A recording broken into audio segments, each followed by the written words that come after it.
And as I said, we have a continuation. We'd have Makonnen in the house a couple of weeks ago. We decided, say, we're going to do a follow-up. And we should always do a follow-up on our things. You understand? We can't keep it down. So I want to say welcome, Makonnen. Yes, greetings, Dr. Aboo and the whole Galaxy family.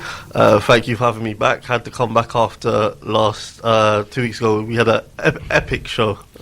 Yeah, man. A lot of listeners, a lot of inquiry, a lot of books, and a lot of people inquire about the book. So how things going? Yeah, very good. I mean, even for back off the show that I had with you, and the one I had with Kush Genesis the day before, a lot of people have called me, or a lot of people have bought books off the back of that and have inquired and they've said very positive stuff, very much like, oh, you've gone into Rastafari in such in depth, and I really like it as well when people can learn things as well, because obviously that's a big part of the reason why I've written the book. And I've been going over the last weekend. For example, I did 2 presentations about Rastafari, one at Auntie Jean's Market on Sunday and one at the Hornsey Library on Saturday.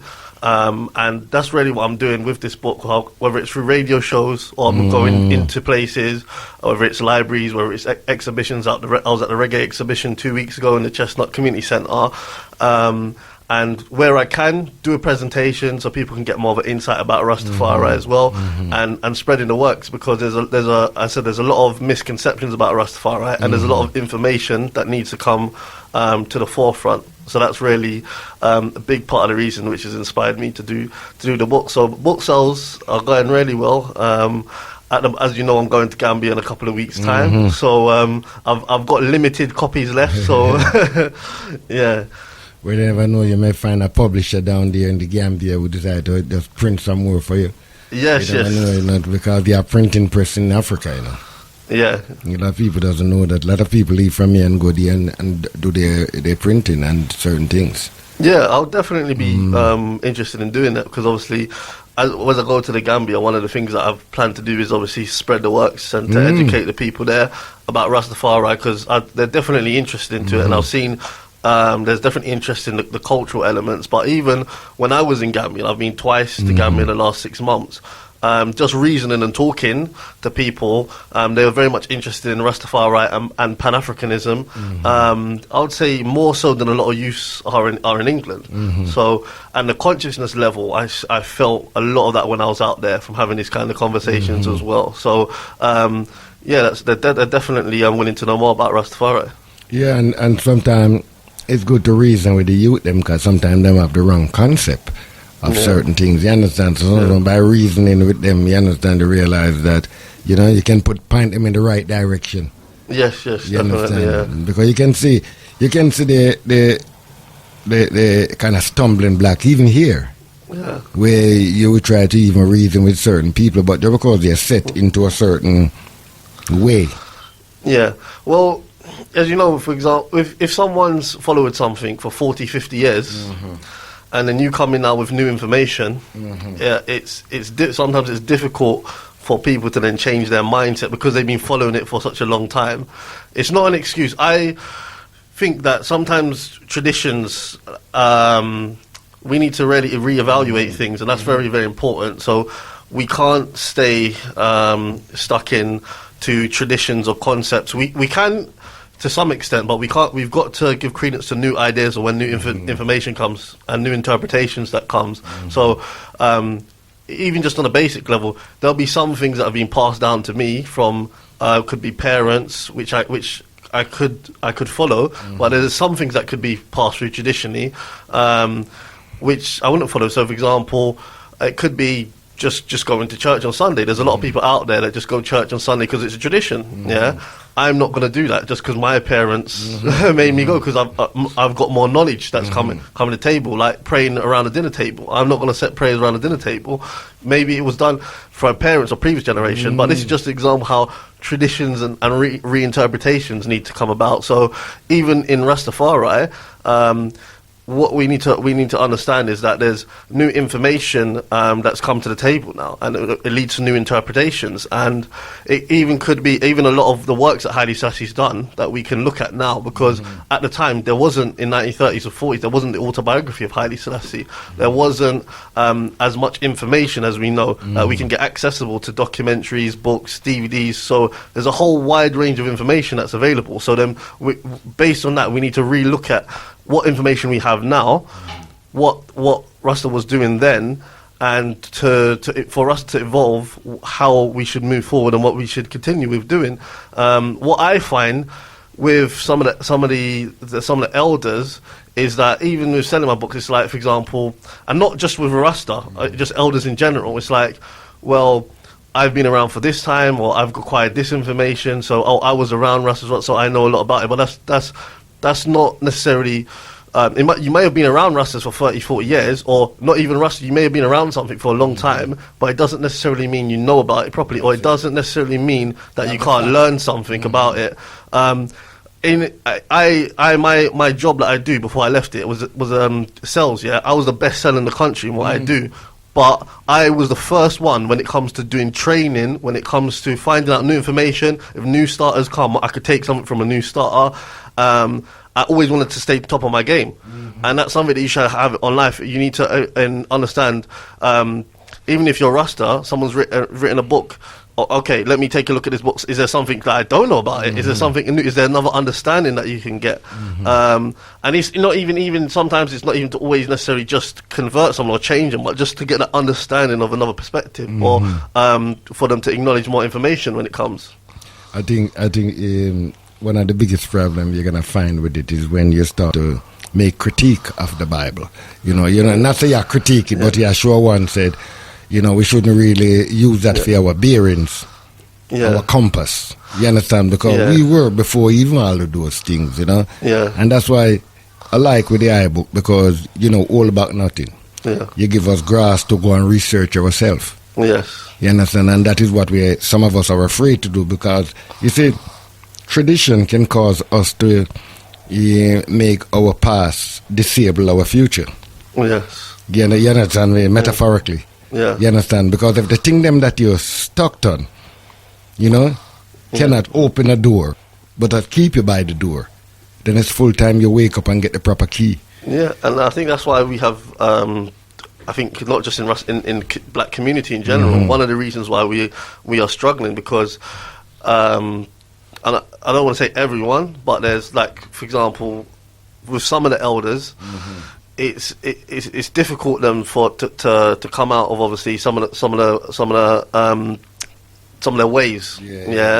And when, say, for example, like a 20-year-old or someone younger is bringing something new to the table and wants to do something a bit different, it can bring about problems, and that could be in various different ways. It could be the use of technology, where I know some elders who are not too keen on using certain kinds of technology, which technology now, how could you not use it? You can do a post on Facebook, post on Instagram, and it can reach so many different people. There's loads of events that I know about, literally I just know about through social media, or someone sent me something. So it's a powerful platform. When people come out to see me, over the weekend, people come out to see me, it's like they saw me on social media, they saw this person promoted it, so they found out a bit of information about me before, and then they come out and bought the book. So even just doing this radio show with you now, people that are listening could find out about me. So using all these kind of platforms are important. It could even be doing stuff like pricing, for example, pricing at events, like so even like when you do like Kwanzaa events, some elders would have it rather that you don't charge a price for Kwanzaa. Others would say you should price it. Me, I would say you should charge, and I'm just using this as an example, because it's something in the past they didn't charge. But if you've got to pay for a building and you've got to and it's costing X amount of money, because I've organised Kwanzas myself, where me as a 20 plus, I'm a 28-year-old now, but me, even when I was at a younger age, when I've been part of organisations organising Kwanzaa, I'm doing something great for the community. I'm giving my own time in. I'm out there fundraising. I'm out there promoting it. I'm dedicating all this time and energy to it. Now, I understand that it's obviously having it free is something accessible so everyone in the community can come to, but for example, I can't be the one who's to put all the money aside myself as a 20-something-year-old. You see, the whole thing about it, we should have a Kwanzaa committee. Yeah. You understand? That is running fundraising things right through the year. You know, we shouldn't wait until when December come we hear about Kwanzaa. Yeah. Because that time is the celebration of what we contribute. Yeah. You understand? So Kwanzaa is like a commemoration. Yeah. A celebration of the works them that we do and all of these things, you know. Yeah. And when people come to those events, it should be free. Yeah. You know, we should organize ourselves that when people come to those events, it's free. You know, see, because we can have all the fundraising events. Yeah. You understand? And those are the things them that, you know, I understand what you're saying and the reason why you have to put your hand in your pocket. Because responsibility is not the duty of few, but the duty of many. But it's on that few in taking responsibility, and this is what we need for us all to take responsibility. Yeah, definitely. You understand? You know, where you can even, and any one of our publisher can publish book. And because of the organization that's so unique that we have, you know, if the book is going for, say, £10, if you're a member of the organization, you're getting it for £5 because the organization it's paying, you understand, is subsidizing. These are the kind of things that we have to put. Yeah. You understand? Yeah, definitely. We have artists out there, the amount of us in here. You know, see, his album should be rising to if we are investing in our people, we can't wait for others to do it. And these are the things, we can invest and build. You understand? So, you know, book like yours, you know, should be in many of the libraries.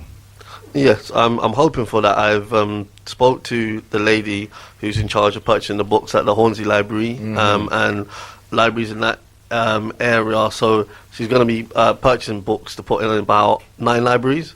My brother also works in a library, so he's I think he's purchased some for me, so he's going to try and put some into libraries that's in Lewisham Borough, and then I'm going to be contacting other people as well to try and put those into libraries, because obviously the book that I've written is historical, it's very factual, and that's something that I pointed out, because when I spoke to my uncle on Sunday, he was like, he liked the book, but he pointed out, it's very factual, and I was like, I wanted to do it that way, so it's not opinionated, because this is to be more of a book on an authoritative book on Rastafari, and that's why it needs to be referenced here, left, right, and centre, which it is. So it's not just my opinions, because Rastafari is bigger than me. So, and it's been around for a lot longer. So people who know me might want to know interested in my opinions, but there's millions of people around the world, and it needs to be the people that they're where I'm getting my quotes and references. It needs to be obviously places that I can back up, and people of certain not saying I'm not a stats, but people of certain stature, and where the references can really be looked at, and people can go and find out themselves as well. And that's what I do in my book, when I've quoted things. I've then put the links so people can then go find out exactly where I got that reference from. So it's all backed up. Now it's a serious thing we are talking about, and by putting it in those book form, then people can even go and see for themselves, you know, and take further journey, you know. Yeah, and part of the reason I read the book the way I've done is because the book, it can be read. I mean, you can read it in a day. You could read it probably in about 4 hours. It's just under 100 pages. So it's to give obviously an insight into the whole history of Rastafari. So it covers various different aspects, starting at the transatlantic. It goes on to talk about transatlantic slave trade, post-slavery in Garvey, the emergence of Rastafari and the founding fathers, Leonard Howell, Archibald Dunkley, Joseph Hibbert and Robert Hines. I just want to hail up Leonard Howell because it was his Earth Strong's birthday yesterday. Very, very important. We'll touch on more about him later on in the show. It also talks about the influence of Rastafari in England during the 70s and the 80s, reggae music and Rastafari. And what's important in the book is that the size of it, so it's easy digestion. If people then want to go and find out more, we have extended books that people can, which I've used as part of reference in my book, but there's extended. So if someone wanted to find out more about Rastafari in England, you have books by people like Jablu, which has got an extended version of it as well, or Reggae and Rastafari.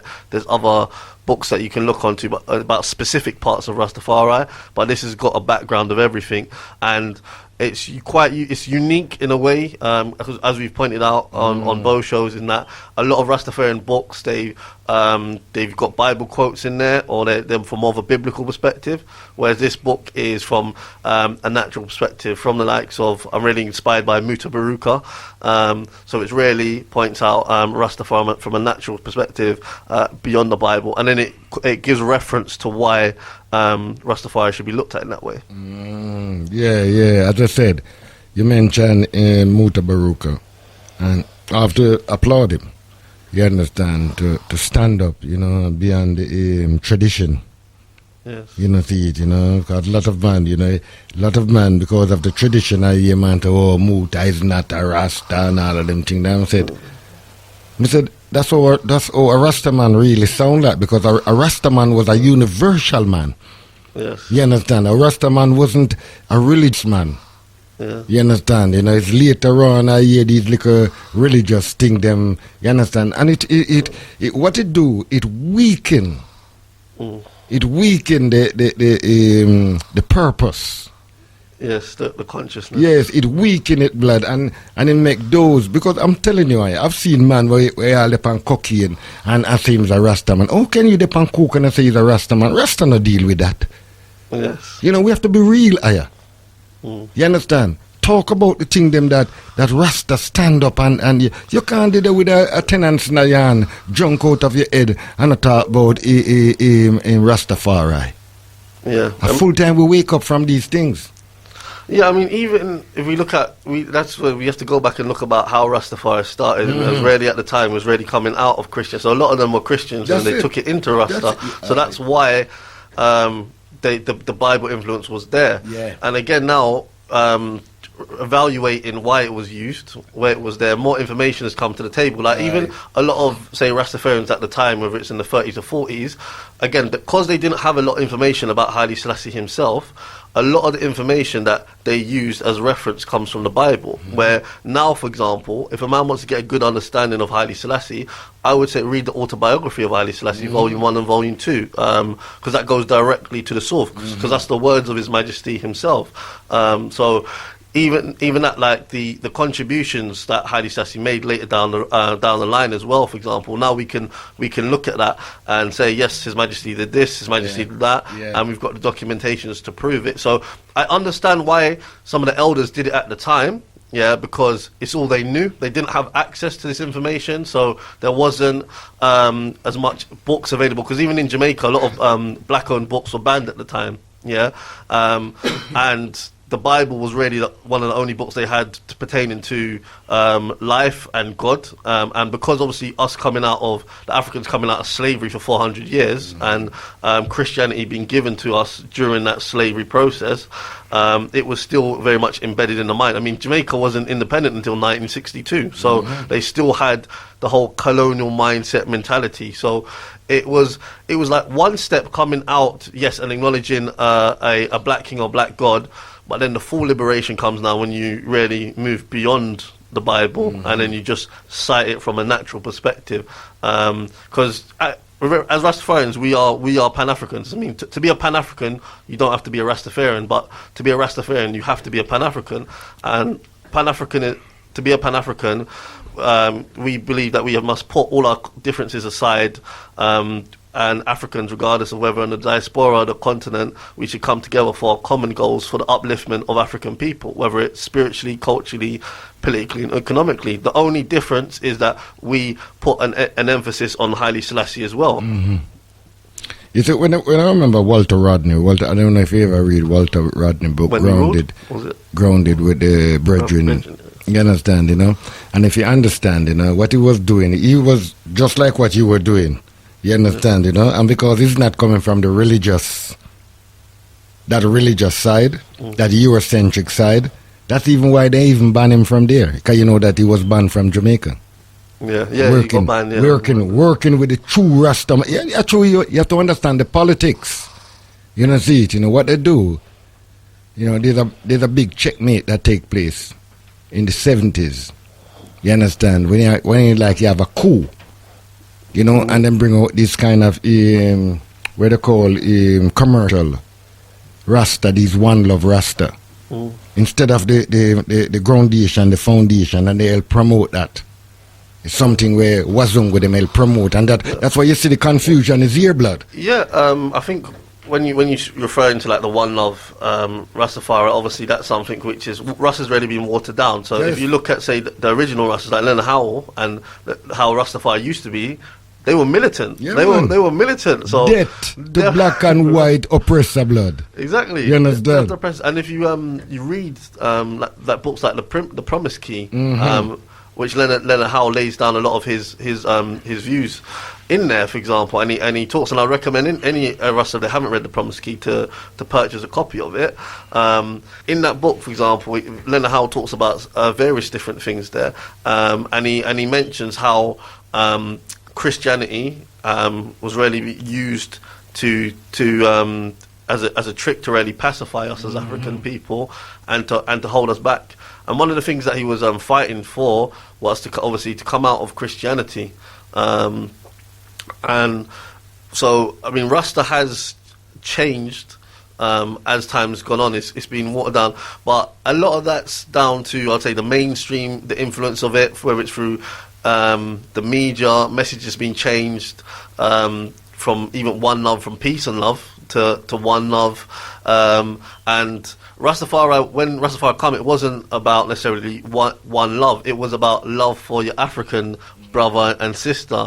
Now Rasta's very much like one. Well, I'm not saying Rasta is, but I'm saying to you, the way it's portrayed now is very much like it's one love, open to everyone. And I think the message of Rastafari has really been watered down as a result of it, and a lot of that's down to mainstream media. No, man, we are saying, because if you move from peace and love to just one love, so you don't have no more peace. You understand? So you have this aggressive, passive, you see aggressive, passive behavior, but you don't see the liberating behavior. Yeah, like even, I want to say, Bob Marley, and the message of Bob Marley, his portrayal in the media, for example, because he's talking about one love, and he had that song One Love. But even Bob Marley's interviews that I've seen, and the music songs that Bob Marley sang, which are a bit more militant, which are Babylon System, talking about, or Africa Unite, and other tracks that Bob Marley's made, Rastaman Chant. It tends to be like, for example, the mainstream media, or it's pushed the whole one love image of Bob Marley. Let's get together and be all right, rather than the more militant stance that he also had. No, it's a serious thing, when you hear get up, stand up. Yeah, you understand. Peter Touch, they even do, see it, Yeah, there are two versions. Yeah, but they can hear, Diane go to heaven. In a Jesus name, that's what Peter Touch has seen. They want us to die and go to heaven in a Jesus name, and Bob changed it to ism schism. Yeah, because he was 12 tribe. You understand what I'm saying? And these are the things then where, when you know and you understand certain things, if you know so really and truly, anything that the oppressor have a hand in it. It can't work to our benefit. Now, here we want to look on it, and we can see the result today. We can see the result. You understand? We can see the result of even Bob children them.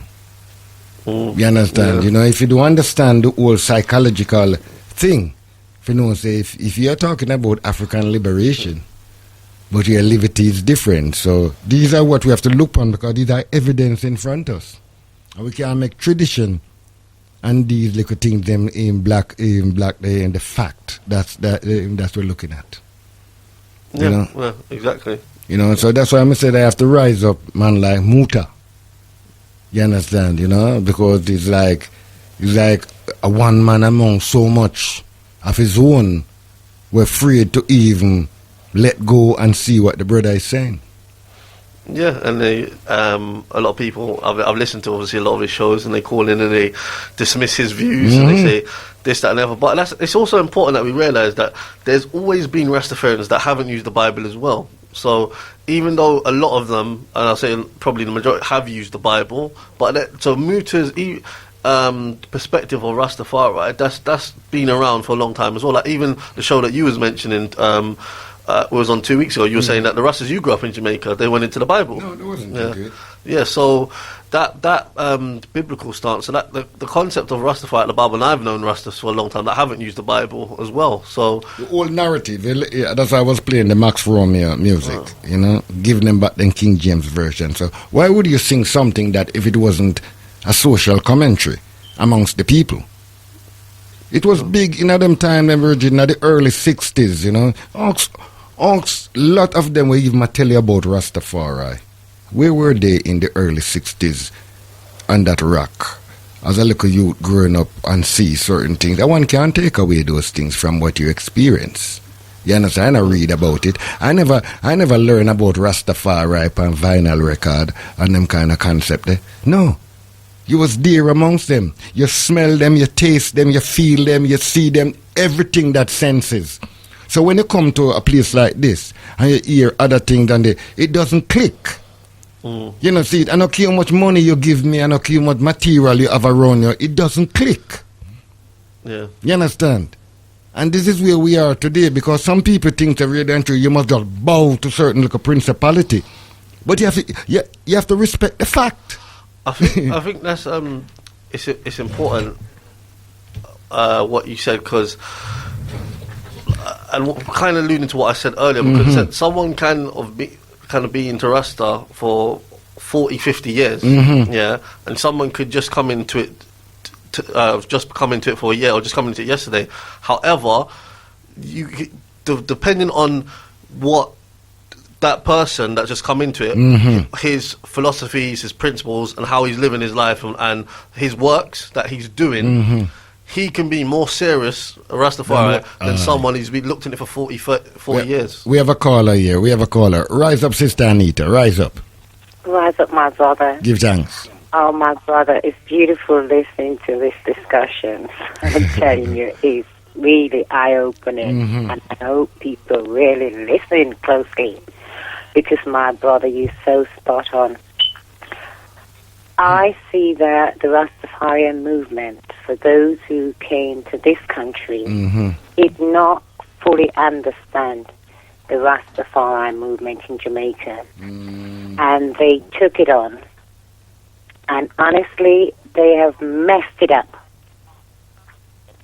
They've actually messed up the movement for those who came here. And I can understand, because they didn't have the grounded ones to actually pass on the proper information.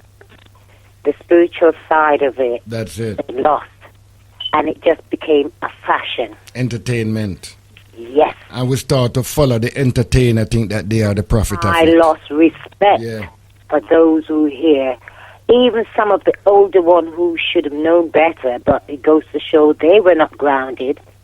And I just lost total respect for all of them. That's why I didn't become a Rasta, because if I was left back home to become an adult, I would definitely be a Rasta.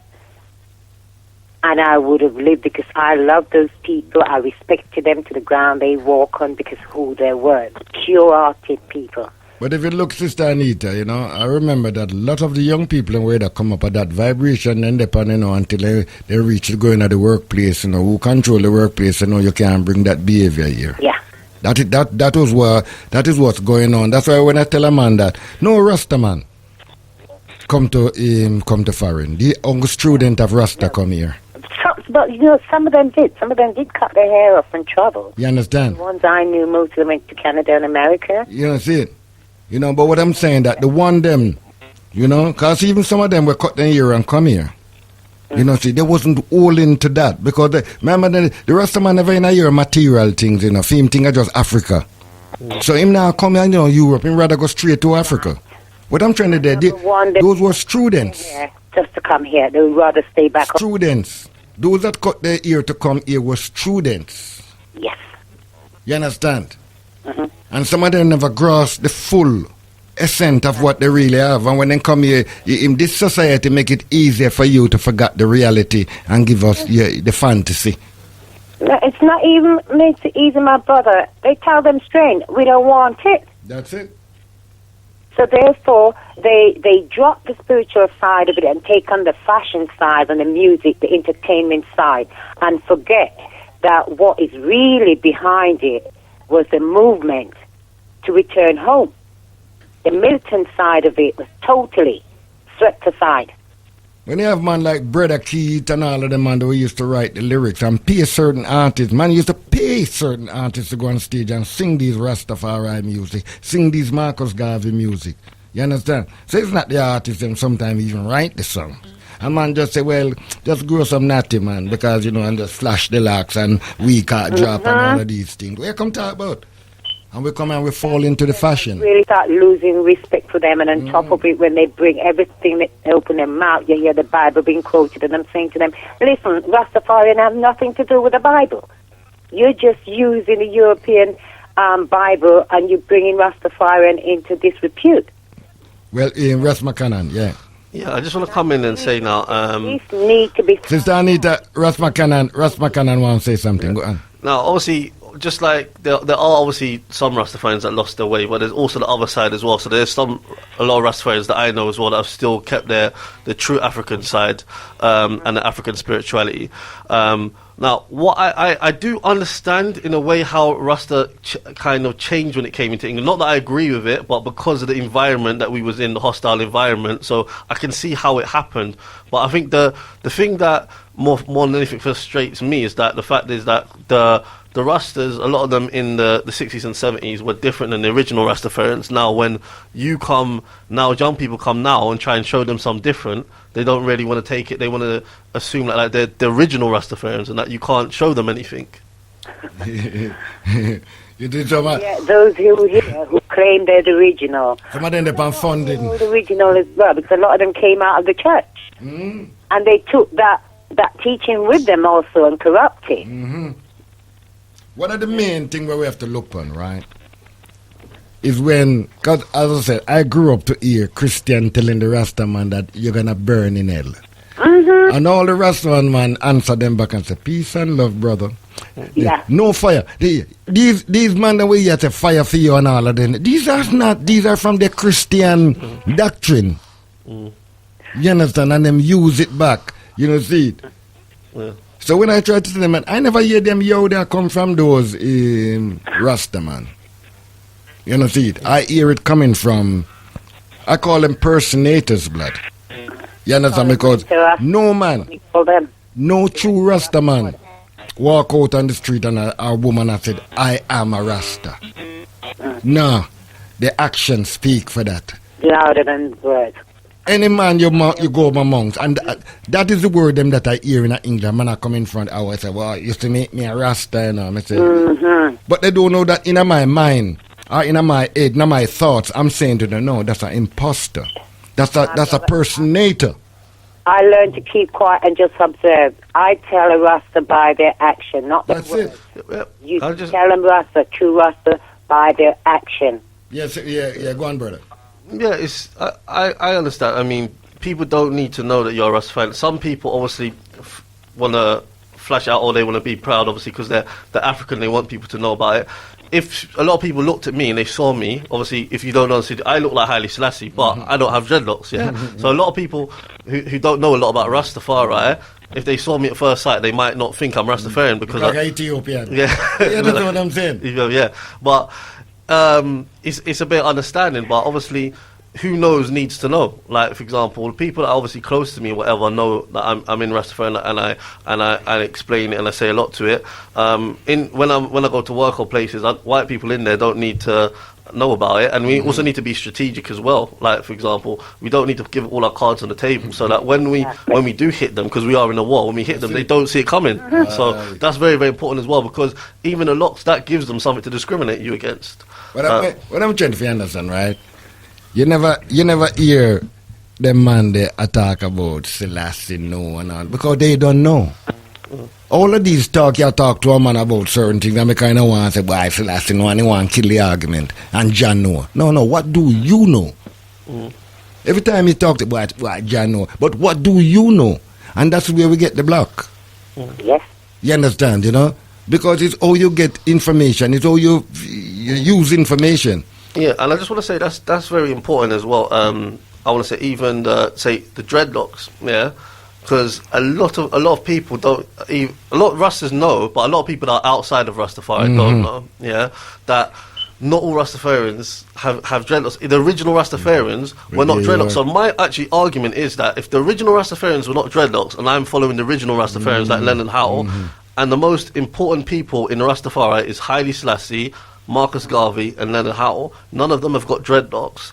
How can then the dreadlocks be a key thing to the movement? Well, you have to understand, if you are militant, see, you have different unit, different corps, different regiment, and this is all you find, you understand? But we have Lone Wolf. Lone Wolf is on the line. Rise up, Lone Wolf.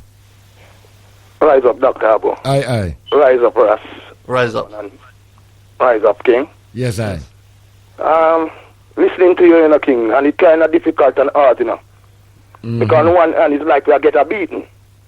Yeah? And on the other hand, in a certain sense, we deserve the beating for certain people's behavior. For real. Yeah? But we will not generalize. Because there is one and two peacemaker. Yeah. Not warmonger or whoremonger. Peacemakers. Yeah. That nothing could go on without them. Seriously.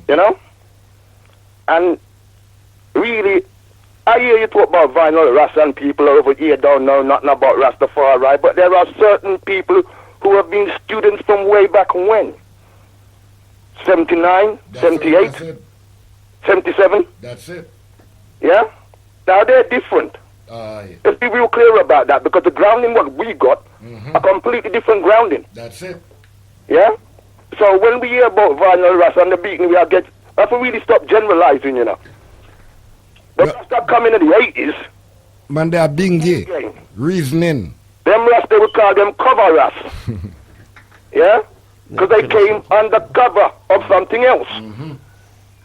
Now, we're talking about the slinging of the ear class. Yeah?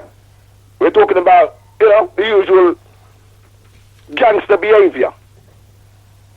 But it seems like some of the Rasta were a certain way, I take a beating.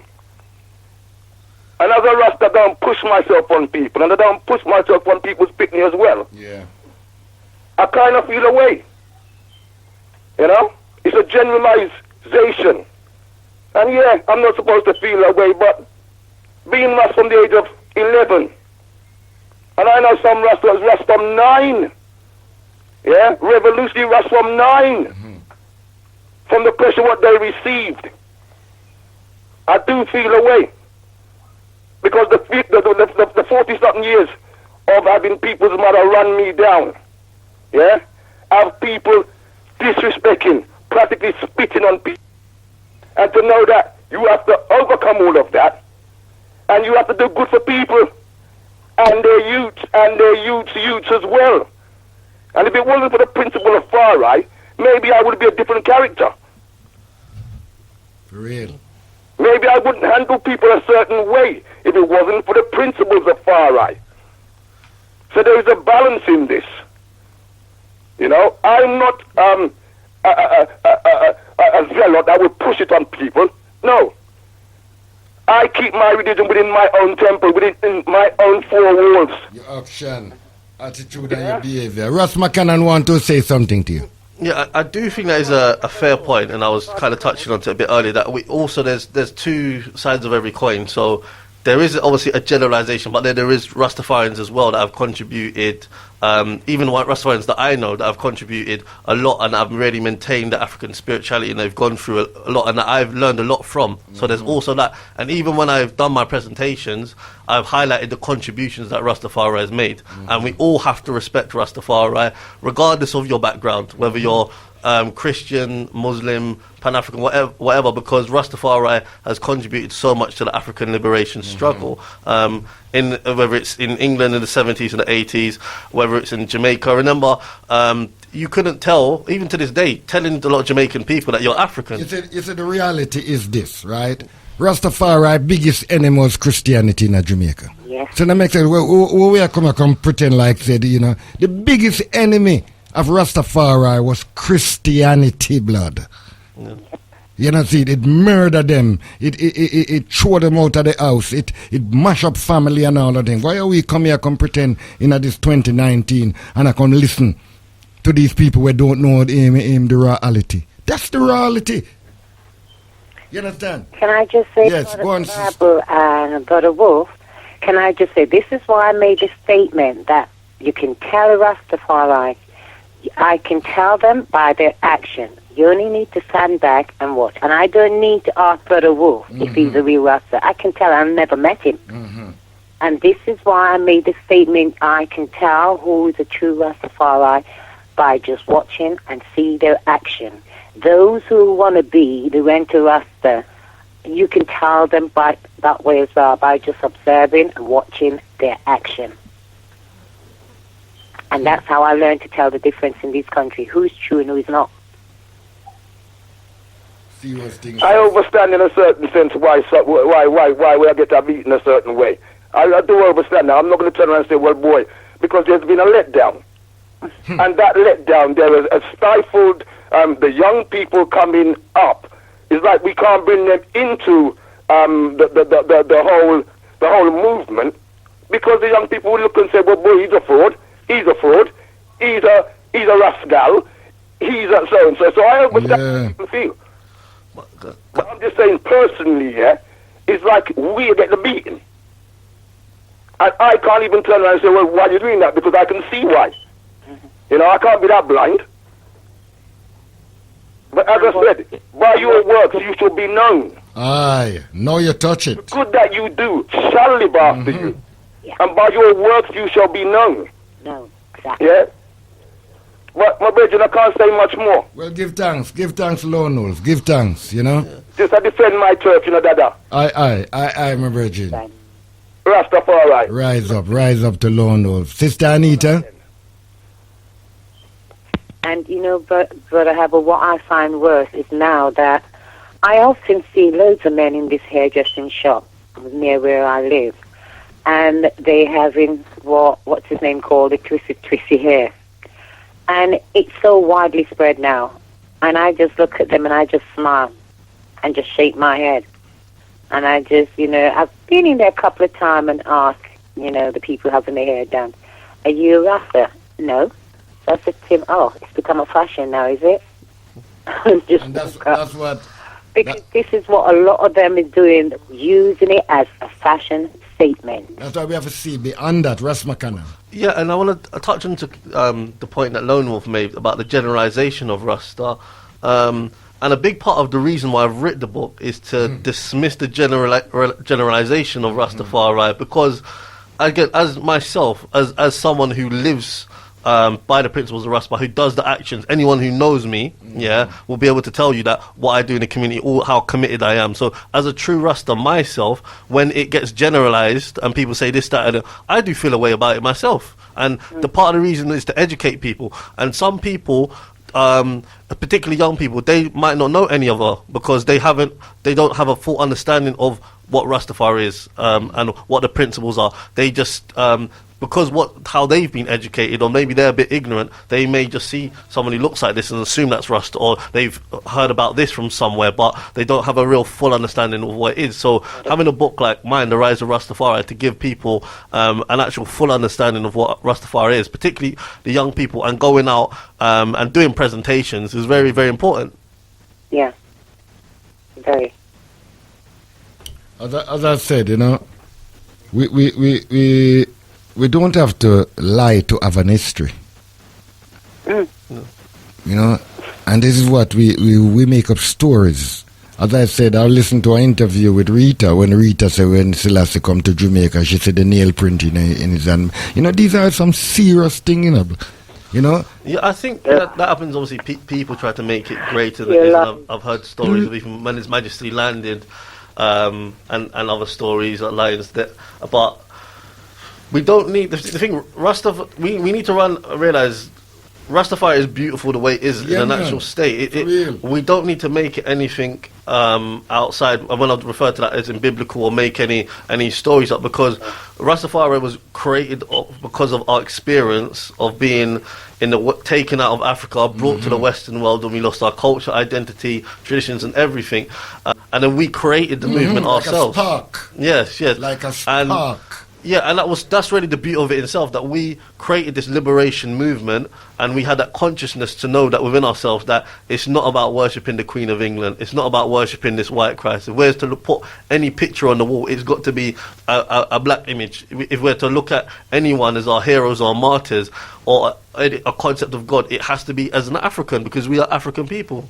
The reality is, within thyself. When government come out and said, kill them, dead or alive.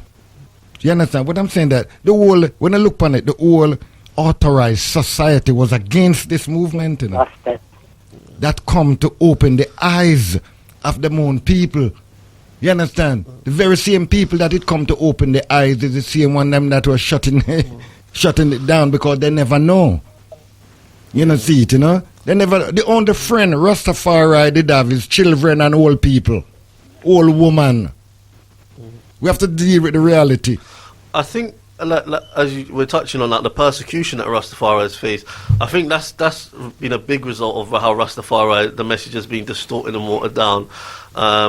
Because obviously, the government, when you're talking about, whether it's in Jamaica and the Coral Garden incident, where they said bring all Rastas in, dead or alive, whether it's the persecution where they couldn't get jobs in Jamaica or in England, and even you can go to parts of Africa and still children, they can't go to certain schools and they got locks, and just the general persecution that Rasta has, even just walking on the roads in Jamaica, like having to go in the gullies and secluded areas in the hills. So all of that, I think, as well, has had an impact into Rastafari, because obviously the governments, people the governments have tried to suppress it as much as they can.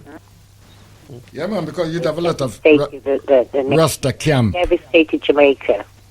You know, there is so much hatred against the people, you know, for being who they are, just for being themselves. They were hated for that. This is what I find so painful. No, serious thing, and it show you, right? It show you the whole dynamic of a people.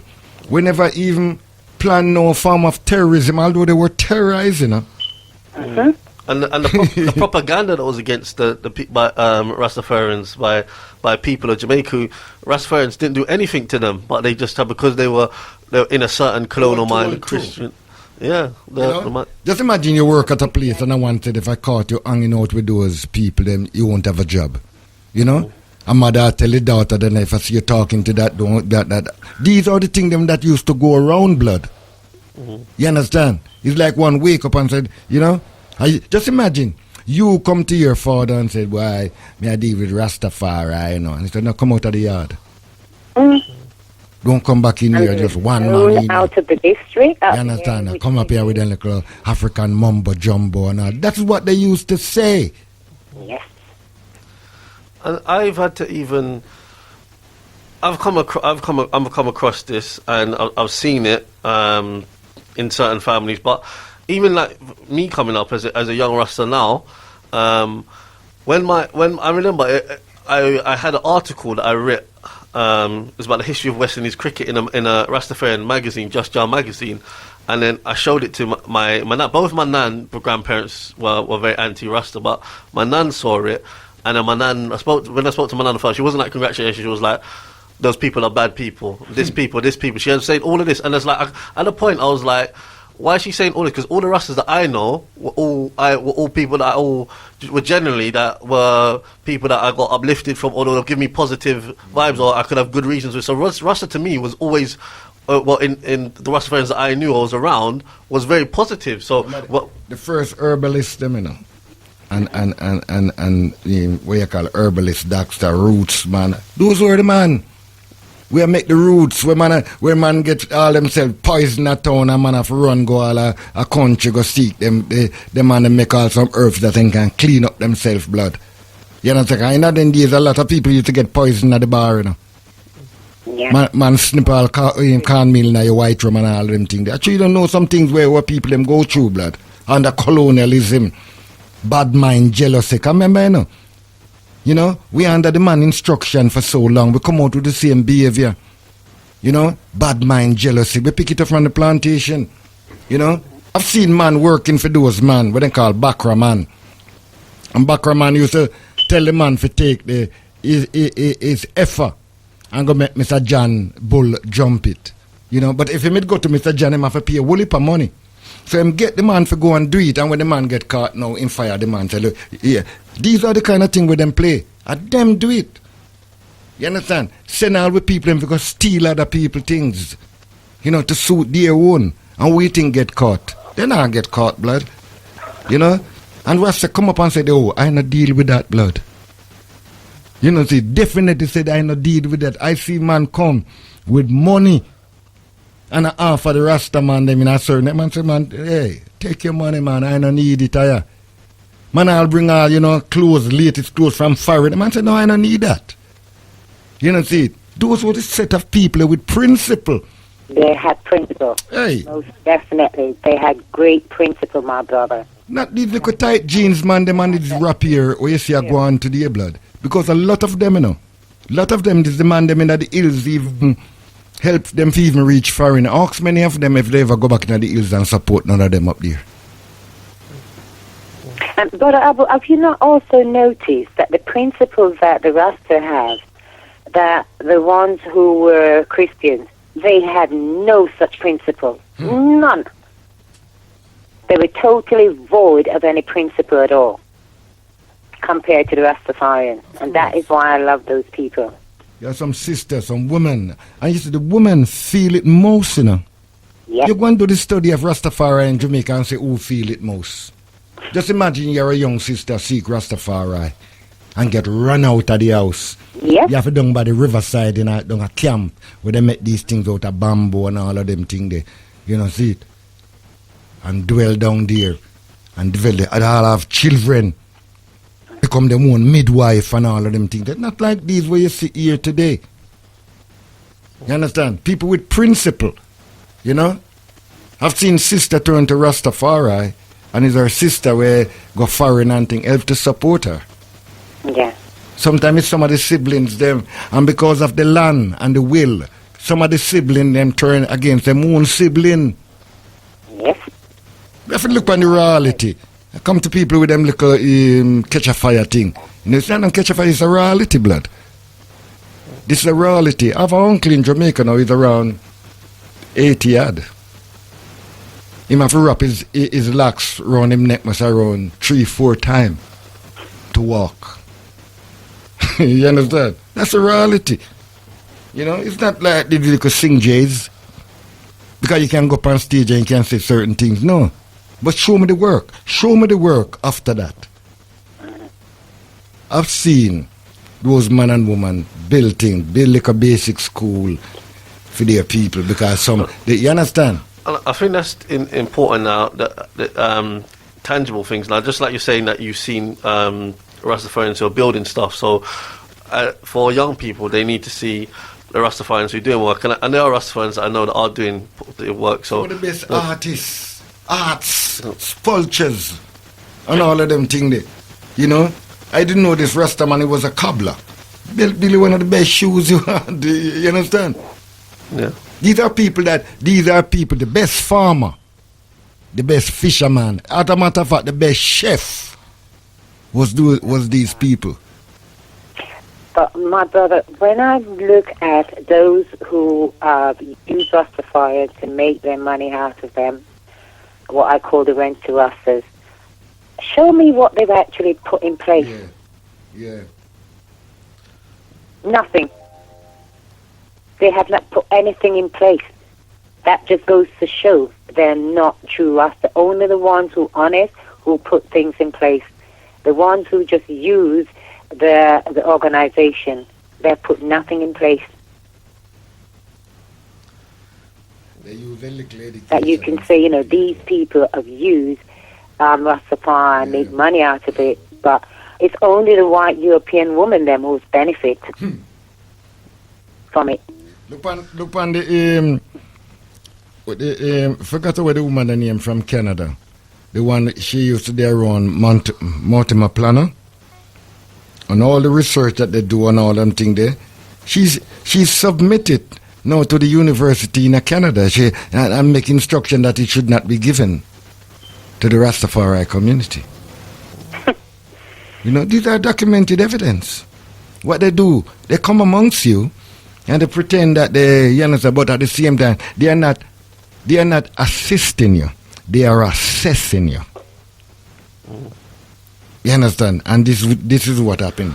Well, that's why it's important that obviously people know the persecution that Rastafari faced, particularly the younger ones now, and so they know the trials and tribulations, but also the contributions by the Rastas that have done things tangible, so that they can also look at that as reference and they can get a better understanding of what Rastafari is. Again, in the book that I've written, it talks about obviously a lot of the persecution that the Rastafarians went. So a lot of young people might not necessarily know that. So what they associate Rastafari with, but they don't know anything about the history of it. So we really have to do justice and respect for a group of people that have contributed so much, and also understand the trials and tribulations that they've got, because to me it's a travesty. For even Rastafarians that I know, for the ones that are doing works and the ones that are doing things, how they get generalized with something which isn't Rastafari. Yes, Sister Anita. Brother, I'm so thankful for you for writing that book, you know. But what I would also really love to see is a film being made of the suffering and the persecution of the Rastafarians, and how our younger generation must read these books, and they have to learn and see for themselves the persecution that a race of people have gone through, just trying to open their people and wake their people up, and for them to see the persecution that they've gone through. And this was after slavery was abolished, you know. Not during slavery time, after. And this is what they suffer. And still suffering it. Still suffering. And what I'm trying to make people understand, look on the parish of St. Thomas. St. Thomas is one of the most deprived parish in Jamaica. You go to Jamaica, and even people in Jamaica, you tell them about St. Thomas, and them I tell you some like it's the most evilest place on the planet. You know, see, but that a lot of Rastaman, you know, see, because it have a more cultural coming. You know, I grew up in them places. When I talk a place like all up a Needham Pen, Spring Garden, and all of these things, you know, Stony Gut, a place where Paul Bogle and the man that tried through, you know, a place where we tried through as youth and see the function of people in these areas. We not thought these men then were just not the capital, because this is what we get misleading about a lot of things, because I want to come from the capital, we think him have the message. No. A lot of us there that is in London doesn't know much what go on a country. And this is where we lost the whole thing. The people them know we are sell Rastafari's overseer children blood.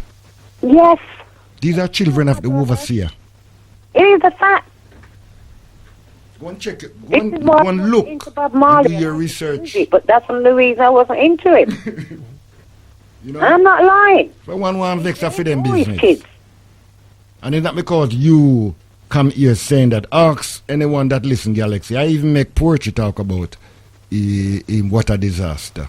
Look who call themselves Rasta. Children of the overseer. You understand? Because I've seen it. In Jamaica, did you see any light-skinned Rasta? We have to be real and wake up to the reality. Black, like midnight. Everything where we have people who want to take it away from us. Yes. And take away our carnival, they take away our reggae. So what them going to do? Sell your soul. You know, so what I go on today?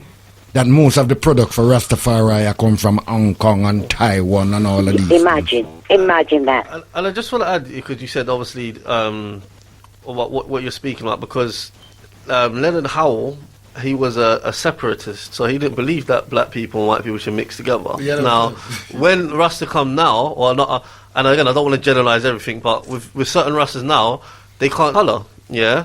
And look, certain organisations, they accept anyone as long as they accept the divinity of His Majesty, where we need to understand that, obviously, Rastafari is a Pan-African movement. You have to be African to be a Rastafarian, because our culture, our heritage, our experience is unique to us. So the European people have a different experience, a different heritage, and they're the ones that have oppressed us and caused this experience. So of course they can't be actually one of us. You see, the whole thing, if I want to say that it's a coup, it's a bloodless coup, but it's a coup. Cool. You understand, you know? But who gonna shout it's a coup? One love coup. Yeah, it's a one love coup, blood. You understand? And it makes sense to be I can pretend and I can see what I'm trying to show me the development. Show me the basic school. Show me the supermarket. Show me the thing them will come from that. Show it to me. But you see others, nationality, selling our product, selling our this, selling our that. Because what? You see, when you merge, you can even merge from strength, you know. You know, see it. But if you merge into something and you're not strong, it's like we come here and we integrate into this. Water that. And we come out smelling like them, and we won't smell of ingredients. You know, see, none of them. We run around with these little, you know, see, because many of them then get funding to portray certain things. You know, Rasta now forget funding to live as Rastafari. And as one of the things I've noticed, as soon as their light skin ones start wearing dreadlocks, they get pushed to the front. Yeah, they become the Messiah blood. Yep. You know, and you find it in everything. You go out there and some of them Malata put on two dashiki and where he automatically is the leader. Yep. You know, see. And you ask them, do they overseer know children about it? They don't know jack, my brother, but they get overseer pushed to the children front. want to come lead the liberation movement. But you know, my brother, I say it's our people who allow that, you know. Slavery. Our people allow that. Mm-hmm. That's why I rise up the brethren for the book. Yeah. Because it's not coming from that narrative. Thank You you. understand? Although some may use that, but it's still not coming from that narrative. And it strengthens the argument, blood. You understand? Yeah. You know? Because a lot of us caught up in the I'm repetition. going to have to come off now and listen to you on the radio. All the time, I say, give thanks. And this book, for example, they know everything that I do when I go anywhere. I don't get no money, nothing's fun. This comes from out my own pocket. It cost me £1,500 to put this book out of my own money. Yeah. As I said before, I was the best salesperson in the country before I quit. I left my job to get this book out, and so I can move to Gambia. Yeah. If the kind of money that I was earning, I didn't need to write a book or do anything like that. So I would make more money still in work doing what I'm doing, but it's not. It's what's in my heart. In my heart is is Rastafari. In my heart is to repatriate and go to Africa. It's that's in my heart is the work. That's why I'm part of Luton Black Men Community Group. I'm part of African Heritage Network in Luton, which we don't get no money, no funding. Yeah. We spend our own money to put on these events for the community. Yeah, I tell many youth, I said, have you read Ras Makonnen book? No, I said, you want to try and get a copy. You know, see it, you know, you have to see both sides of the coin. And even see the edge of the coin. You understand? Then you can say, yeah. You know, see it, you know. Because sometimes you doesn't have the primary information, you know. What you have is a secondary information. And this is what's happening today, what they call the African community, because their action is mostly on primary. I mean, and secondary. But it should be on the primary. Yeah, the fact. How can you come with the hearsay? You know, see it? And this is what's happening today. It's more hearsay than the fact. Yeah, even like just when I've been around selling my books, and not necessarily by Rastafarians, but just people in general in the community, and I was like, oh, there's a lot more to Rastafari than wearing dreadlocks. Oh, there's a lot more to, I didn't know there's a lot more to Rastafari than this or that, the other. Or a lot of people, or whether it's certain radio shows or presentations, they'll be like, oh, I've learned actually a lot from you. And some people are saying that they've grew up amongst Rasta for years or whatever, but how much knowledge that they actually know about it. And it's important to give them the facts rather than the hearsay or just the tradition or the conceptions that people have about something. Is it? What I'm saying that we don't need to read a book to know the experience of our parents here, do we? No. We don't need to read no book, ain't it? Yeah. Because it's part of us. Yeah. We experience the experience of that. You know, see, and that's what I try to, things happen years ago where others do the same. Others do the same. You know, so what you're doing is bringing them back to a form of memory. Kind of like the memory loss. They're in a state of amnesia. Yeah. You know? And in this book as well, there is a mixture of both. There's primary and secondary, because I know a lot of Rastafarians themselves. So I've used, obviously, being around Rastafarians, and then and obviously living by it, and then I've also used secondary research as well. So it's got a combination. And I've been to Jamaica, I've been to Africa, and I live in England now. So I've seen it on the continent and in the diaspora, the different angles of it, and I've been amongst it. So I've seen the different aspects to come to this, what I need to state. Yeah. Before you come to a fact. Yes. Because you look for the principle, the principle and the secondary. Yes. You know, see it, you know? And anywhere anyone asks me, invite me, I'm always want to go and spread the works of the messages, for example. So it's not like I just write a book but no one sees him or he's just gone up somewhere. I'm here right on Galaxy for anyone to listen to say anything. I was telling 2 weeks ago, I've been on loads of shows on Galaxy. I've been out there in events all over London, in Luton, whatever, spreading my work. So people are accessible to come and see me in person so for me to express this information to. And that's the beauty of our griot. Because if we put it in a different way, you're a griot blood. You know? Telling a story. You know, I was at the Speakers Club yesterday, and that's what the sister said. Everyone have a story to tell. You understand? But it's just how to get it out. Because even just seeing a man in the morning and say, oh, you do Fred, and Fred, I tell you how him did a story. You understand? And there's a lot of story, and those who can put pen together to aim together and get it out. That's what we should be. Because not everybody is a writer, but it doesn't mean that he can't tell you. And this is where we are too, because you have people out there who are right, and they would never write what you write. Yeah. Because they don't want to go down the road. And I just want to say my background as well, because I come from a grassroots, being involved in organisations and about. And I said before, I live in Luton. People see me at events in London. That just shows, obviously, the fact that I come from Luton, which is outside of London. A lot of people don't come from London to Luton, but I go from Luton to go to... Before I wrote this book, for years I've been coming to Luton for this event. Even at times when I used to live in Southampton for a brief period, I used to come to events in London, and that took me 2.5, 3 hours to come to these conscious events. Yeah, so that just shows the kind of commitment that I've got. And some of these events, I'm like one of the only person of my age there. There's normally 50-year-olds, elders there. And elders have helped me along my journey. They've helped me with guidance, and even like for my personal development, because they've been able to give me wisdom and guide me in the right direction as well. So I'm very thankful for the positive elders that I've had in my life.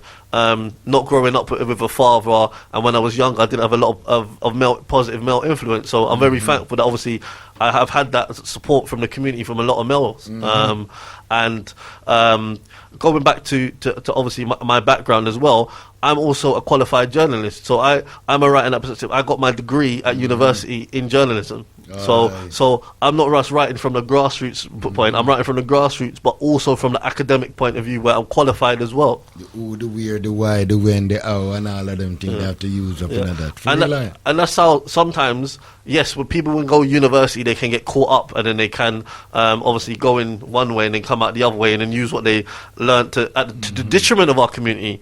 For me, I'm an example of the opposite, because before I went into uni, I had some conscious. I wasn't this black conscious, but because of my experience, and when I lived in Southampton, coming from Lewisham, that's where I was originally from, Lewisham, South East London, and then going to Southampton was a culture shock to me, and I started experiencing racism and things that were happening to me because I was black, and we kind of had to stick towards our own black community. Now, it wouldn't obviously have been of what was bad here in the 70s and 80s. I'm 28, so I wouldn't have lived there, but I know what happened. But I still had like kind of a segregation, a bit of racial stuff that was happening in Southampton, not physically, but just being around and being around in the area as a black person, because there wasn't a lot of black people there. So that brought me to show into a sense of consciousness within, and I started looking into my history and culture and various other things as well. So that's a little bit of background into me, the person, the author of the writer of the book. No, serious thing, and that's the whole thing with the young people, because anything can get the young people talking, reasoning. And can I just say as well, that really shows, obviously, the levels of consciousness or character, because I was in an environment when I moved out of London, and I went to study in Southampton for a few years, where I was in a white area, Also, I was surrounded by that kind of culture, whether it was the drinking or that white on the white culture. Now, I could have very easily just been a coconut and got on with it and act pretending to be white and whatever and being like that and went down that path. But I couldn't do it because it wasn't within me. So I couldn't come down to that route. So this conscious path was the only path for me. And that shows the real, when your back's against the wall and it's easier for you to go the other way and you come out the other way. Aboo alongside Ras Makonnen. And, as I said, we are reasoning, see, and just tell them where they can get the book, Ras Makonnen. Yeah, so you can purchase a copy of the book by eBay. If you go on eBay, you will get a signed copy of my book, The Rise of Rastafari. Just type in The Rise of Rastafari, it will come up. You can purchase a copy of me, and then I will sign it and ship it out to you. You can also purchase a copy of the book from me directly if you call me on 079 43 178 117. That is 079 43 178 117. The book will be coming out on Amazon shortly, probably within the next couple of weeks. But at the moment, it's best to purchase a copy of The Rise of Rastafari on eBay or contact me on the number I've given you.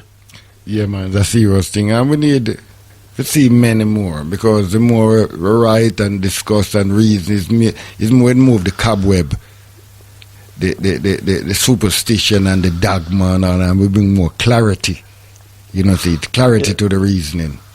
Yes, definitely, and I think it's very important as well for, obviously, the younger generation, the future generations, because when a lot of people hear Rastafari, particularly in England, it's normally, when they see Rastafarians or they hear Rastafarians talk, it's normally elders that are talking. So it's important that they see young people that have taken on the baton, because obviously it's different. In the 70s and 80s, it would have been predominantly young people. Now, for example, it's the same, and in the conscious communities a lot in general, now it's the same people that would be marching for, say, like the New Cross Fire, that are marching for when they do the reparations march in August every year. So it's important that they see young people also, and it inspires. Some of the works I do, it inspires people, like when they see, because a 28-year-old a lady bought a book off me, and she said, she's going to give this to her son who's 28, to show that this is what you can do. And yeah, for obviously give thanks to places like Galaxy for having the platform, because as I said, I don't know a lot of other. There are a few, but I don't know a lot of other young people that are my age that are really carrying the baton of Rastafari and putting it out, the information into places, and speaking and reasoning about it is in depth. Without a spliff. Yes, without a spliff. Yeah. Just because I want to know that you're not a smoker either. No, I don't smoke. Because some man who think that all Rastafari do is smoke ganja. See it. That's where again the generalization comes in, and then the negative stereotypes come in. And then some young people grow coming up and think smoking ganja with a tenant can. That's it, because what they see. And I'm telling people, some people gonna vex. You understand? But a Rasta man is not an alcoholic. Yes, I don't drink alcohol. You understand? It's a reality, It's a reality. This a man, but you have to speak the truth. See it. Those men, they wasn't alcoholic, they had not drug taker. They man, they was natural, truth. To their fully understanding of what they come. You understand? As I said, I've seen man offer them material things. And I say, keep it. You understand? Keep it. You understand? Because you may want me to do certain things, and you understand. So before I take it, this is it. Yeah, I mean, even let's speaking about, you mentioned the ganja. Let's talk about the ganja in Rastafari. Now, a lot of the ganja already came in when after slavery, they had Indian indentured workers that came from India, because there's a big influence in Hindu in Rastafari. So the Indian indentured labourers came to Jamaica. There's quite a lot of Indians still live in Jamaica today, and they came with the ganja. And Leonard Howe was the first founder of the Rastafari movement, along with Archibald Dunkley, Joseph Hibbert, and Robert Hines. He was influenced heavy by these Indian Hindus, and even that his nickname was Gonguru Mara, because a lot of his friends and the people that he associated closely were Hindu. Yeah. That's where Tough Gong comes Tough from. Gong, yes, Yeah, Bob Marley, yeah. yeah. So Bob Marley's known by Tough Gong Records. He got the name of Leonard Percival Howell to create a new gong. But a lot of people don't know that. At a reggae festival 2 weeks ago, I was educating people about that, where he got the name from, but a lot of people don't know that. So even the influence of Hindus is that more natural perspective is more prominent in is something in Rastafari that a lot of people don't know about. But when the indentured labourers they came, they brought the ganja, then they used it as part of their Hindu as for more spiritual reasons. Yeah, so it wasn't just like you go out on road and you smoke some ganja for the sake of it. It's like so it came over into Rastafari now because Leonard Howe was influenced by the Hindus, hence he had a Hindu nickname. And when Rastafarians they used ganja in Pinnacle and places, it was used for meditation, or it could be used to cure them as a natural herb. It wasn't used to just openly, and for also profits, because Pinnacle, which was formed in 1941, was one of the most economic self-sufficient communities in Jamaica, just like Tulsa, Alabama, the Black Wall Street, etc. Thriving black community, and it had skilled craftsmen, skilled tradesmen, and they used to sell ganja, and they used to make a lot of profits from it. So it was an economical thing as well. So that's really how a lot of the influence of ganja comes into the Rastafari movement. But it's not to just smoke ganja for the sake of it. No, as I said, when I go down a Rastaman camp and a man cook out some callaloo with some herbs, bud and all of them things there, and make you out some ital soup, with some ganja bud and all of them things, they put it was part of the food. Yeah. You understand, When a man they make all ganja liqueur and certain things and give it to you, man. People used to come from all town. Harder them buckle and all of them things. Harder them buckle roots. See it, Because the man that have it, that gift. That gift. You see, man used to come there with all these false pregnancy belly, these big belly. And man, when him realize it's clean, him need to clean out. Rasta man, them clean him out. Me say, man, go up a camp. Figure do wickedness to him brother and then beat him up and send him out, and so we not do that here. And the truth me I tell you, these are things that we as youth witness. We never read about it. Sunday morning we wake up and we see the police them a come for go raid the Rastaman camp down there. And our grandmother that said, run go tell them say police are come. Cause you never have no mobile phone. And we have to run from down the road to go down to the gully go tell them say them a come. That's them prepare themselves. And who they were running from? Sometimes it's them one damn relative who's part of the police. You understand? And the special constable and all of these things. And the whole of them a come. Because a gang, them gang up. The church, them gang up to destroy them. That's why they used to sing the song. When they used to go up a bingy, up a Rastaman camping, and them a sing, hold fast, my brother, hold fast and don't let go. No matter what the people in the church say. Because the people in the church is a bad mouth them and lick them down. We are going to hold fast and not let go. Today, you listen to that same lyrics and see if they say that. They say, no matter what the people in the world may say. No, not in the world. The people were talking about what happened to them, that experience. And this is what they do. They hide the truth. Because some of their own relative was persecuting them right up to the blood. That's what slavery, colonialism done to us. When one come and said, we can go the other way, They said, no, we better stick to this way. You understand? Because no matter what, nothing is better than what we have. From this good, so we have JOS bus a run and all of these things. Because those time, them things they run at Jamaica. JOS bus, train a run and all of these things. So them well colonized. So when the Rasta man them come and say, boy, no, them things are slavery. No. They say, hold him down. Sometimes the policeman catch them and then just broke the buckle and just cut the ear. These are the things them. You understand? Yeah, I think it's very important these things are brought to the table, and a lot of what you said is I referred to in my book when I talk about, I've got a chapter just about the persecution against Rastafari. Again, a lot of it has been from elders that I've spoken to that have gone through things themselves, and then it also come from other sources as well. Even myself, I mean, I didn't have my family turn against me, but they didn't like me being a Rastafarian. But I made that decision that even my grandma, whether she accepted it or not, by that time I was on my house. I was out on my own. I was independent, so I was like, I'm going this trade of life. If you don't like it or not, then that's it. But I'm not going to change for because of it, and I've stayed down that path. And even to this day, for example, for certain things I don't really have great communications with my nan, because that's a part of it, because she's stuck in the elder way, and I don't have, I can educate, but I don't have time for it, because this is the path that I've chosen. Yeah. And my mum has now come to actually like Rasta now and accept it, because she was anti-Rasta when I came into it. She was like, she don't want a Rasta child, and she didn't accept it, even though she's got friends that are Rasta, but she was against it.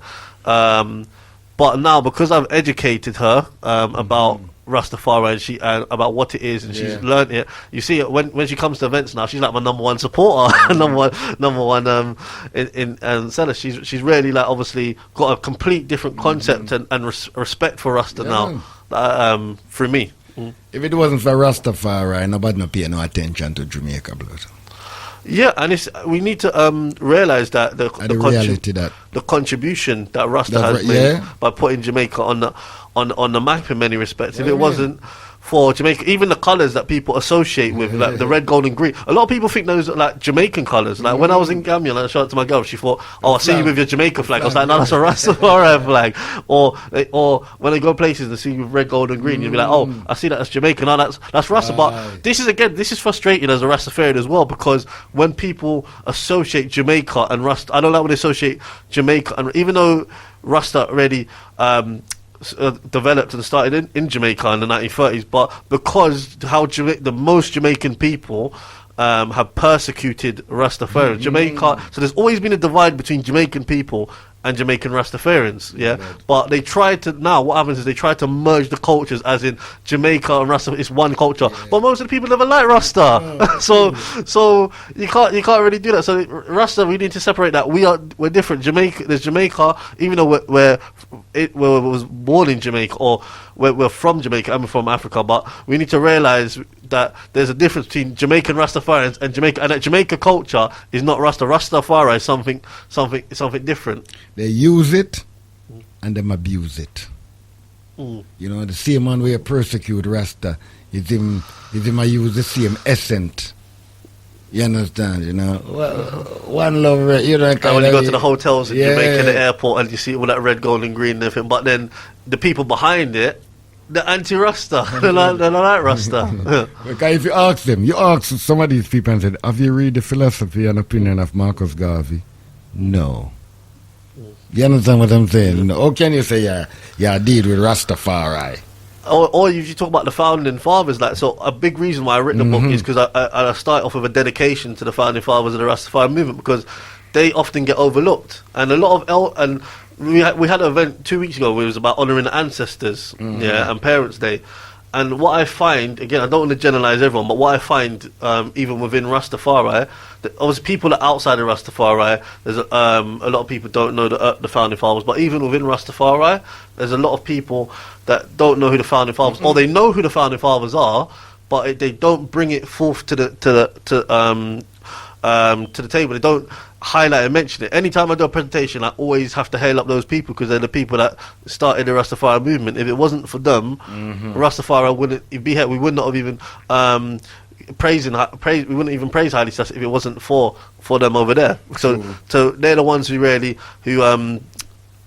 forerunners of the Rastafari movement. So it's like being a Muslim and not acknowledging Prophet Muhammad. Yeah, you can't be a Muslim and not know who Prophet Muhammad is. So you can't be a Rasta and not talk about Leonard Howe, Archibald Dunkley, Joseph Hibbert, and Robert Hines. It's like if you're a Rasta and you have your dreadlocks, and you don't know who those people are, you should have your dreadlocks cut off and study again. In my personal opinion. No, it's serious thing, blood. It's serious thing. Cause this month, the 16th of this month was the Leonard Howe's birthday. Yeah, for real. So that was Sunday gone. Yesterday, Leonard Howe's stronger birthday. And when I was at Auntie Jean's market, I mentioned it. And I mentioned it whilst I was doing my presentation because that's so important. And for me, to maintain the legacy of our ancestors, the ones who fought in the struggle, whether it's for even the great ancestors or the great elders, as I said before, because there's great elders who fought in the struggle in this country that are Rastafarians. There's great elders that have fought in Jamaica, the founding fathers of the Rastafari movement, or even the dignity of people like Haile Selassie, Marcus Garvey. And Marcus Garvey and Haile Selassie weren't Rastafarians themselves, but they're crucial in the whole ideology of Rastafari. Now, it's ready to uphold the legacy of people like the founding fathers of the Rastafari movement, as well, so that people, they're not forgotten about. They season the movement. They're not forgotten about, and people know who these people are, because these are the things that people should come up to about Rastafari before they think about ganja, locks, whatever. They need to think about, okay, these man here, because you cannot say to a Muslim, to someone talk about Muslim and not talk about Prophet Muhammad. At some point in the history, before it was called Islam, Muslim, they used to say Prophet Muhammad. I've heard Marcus Garvey referred to it as Prophet Muhammad. I mean, they follow Muhammad. Yeah, they follow the religion of Muhammad, and it was referred to as the religion of Muhammad. That's why you have the Leonard Howe, the Howellites, because that's what they were called to begin with. You had the Howellites because they were. Because Howell was the founder, and he pointed to Haile Selassie, but he was the leader of the time, Leonard Howe. So he was the one who brought forth the message that Haile Selassie should be as a redeemer for black people. So I can't speak about Rasta without talking about them. No, man, a serious thing. And because those people wasn't authorized. Because there was a whole authorization. I remember them through Leonard Howell in a madhouse, because he never want to pay reverence to King George and his whole. You understand? And this way it's all the thing, because the man said, you have your king, we have our king. Yes, and this is the part of Rastafari that doesn't get brought out and it gets overlooked. Like you said, when Leonard Howe was saying that this is His Majesty, this is Emperor Haile Selassie, this is the African king, this is the person that we need to look up to. So that's where you're king of England. We're not going to pay your taxes, and get rid of your white Jesus, because Black Messiah has come now, and Black Man Kingdom come. And Howe used to go around with a picture of Haile Selassie, showing them in Jamaica, that this is the man that we have to look towards, you see. And this kind of message, and how was a man that used to go out and give money to the poor people that were suffering in poverty in Jamaica, and how he, under his leadership, Pinnacle was developed, which was one of the most economic communities in Jamaica. So these are some of the things that need to get brought more to the forefront, which is part of the reason, again, why I've written the book, The Rise of Rastafari. Leonard Percival Howell there. The man was young man. We never make those change. You understand, But you still have some elder will support them. To guide them with that change. And that's what I noticed. Even with the Rastafari, you'd have some elders will really support them. You understand? Support them. You understand? Sometimes them get him locked up in a prison. Who you think will bail them? Yeah, you'd have some elder will just organize themselves to go and do that. I think that's important. When we look at when a lot of revolutions happen, or when you look at a lot of change that happens, it's normally come by young people. Whether it's the Black Panthers, or when it's like Rastafari, it's normally young people that are doing it. But the role of the elders is very important as well. As for support and guidance, so we and not just in Rasta, in I think in the wider black community, we really need each other. You used to puzzle us as a youth because the word bail used to sound like beard. Like somebody you got beard them. But I think the youngsters, we need the ones before us for their guidance and their wisdom to help us develop as well. But then the youngsters. We're needed because there's new skills and there's new things that we may have developed that they might not have known. I mean, things now even are advancing rapidly. It could be whether it's through technology, because everyone lives a different life anyway, so you can learn off everyone. So there's someone younger than me that I can learn off of, there's someone older than me I can learn off of, and some people can learn off of me that are twice my age. So you learn off everyone. So we really need each other. The young people were important because we still got obviously a lot of the energy and the strength, because obviously as people get old or get older, they don't have as much energy to fight as one. They start getting illnesses, etc. So it's important that the young people come in fresh, ready to take up the fight as well. And keeping on the conversation with the young people. I said when we look at when I was growing up amongst even my peers, like now it's interesting because you was mentioning, I think we've touched on it before, and I've certainly touched on it before in other places, that when Rasta started, whether it was in Jamaica or when it came here in England, that it was really the young people that was part of the Rastafari movement that really got a grasp of the concept. However, now it tends to be the elder people that are Rastafarians, so there's not a lot of young Rastafarians now. So when I was growing up, it was like the opposite of what would have been in the 70s, 80s, because obviously in the 70s, 80s, it would have been Rastafarians everywhere. Yeah, whereas not in England, where now it's like I mean, I was speaking to a friend. An elder friend the other day, and she was saying that literally a part of West London she went to is like every other African on road was a Rastafarian, and Rasta was a lot more prominent, whereas now most youngsters are not Rastafarian. And when I was growing up, certainly most youngsters when I was at school amongst my peers, hardly no one was Rastafarian. When I went to university at college, people that are my age We're not Rastafari. I was like the only one out of them that was bringing a level of consciousness. They were all over in other beliefs or non-believers, well, not saying I'm a believer, but there was in other paths, but there wasn't Rastafarians. It was mainly elders I knew that was involved into it. So we need to really look at, for example, how we get young people involved in the liberation struggle. Certainly in Rastafari, but on even a wider scale on black communities in general. Because even a lot of events that I go to, so a lot of times I'm the youngest person there, and unless sometimes it's people being brought there by maybe their parent, but I mean youngest person who's actually actively come out on their own to the event. And I'm 28 now, yeah, and I'm not that young now. I'm 20, at 28, yeah. I'm starting to get to a good age. So we want people that are like 16, 18 more coming to these events, and 16 and young from a young age. We text sender writes up herself 5284. Rasta in Hindu language mean road. Well, give thanks. It's a journey. It's a journey, you know.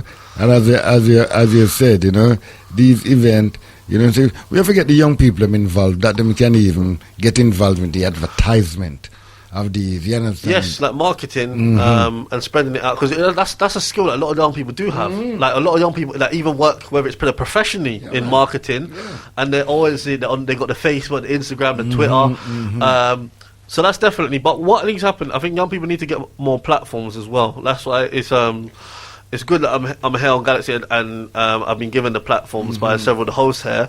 But on a wider scale, because it's like even when organising events, like sorry, not organising events. Within my organisation, Luton Black Men, I'm one of the main members. But when like going to like just events in general, that I've noticed is that it's a bit limited sometimes. You say you have a lot of sometimes the elders, but they want to hold on to what they have, and they don't really want to pass it down to the youngsters. Where even when events are happening, for example, and things are even highlighted, and it'll be committee or this based on young people, that based on young people. That should just be a natural thing that young people are involved in it. It shouldn't be like, this event is just specifically just it's just a unique thing because young people are there. It should be a standard thing that everyone, regardless of their age, has got roles, and we come together as one family, as a collective, rather than it's an event but everyone over 50 is doing it, but the younger generation's not there, or the younger generations are just doing it, but we don't have an influence of some elders as well. So it needs a balance. And that is when we start to work together, because with the funding nowadays, sometimes then just fun for give the young people, or the fun for give the old people.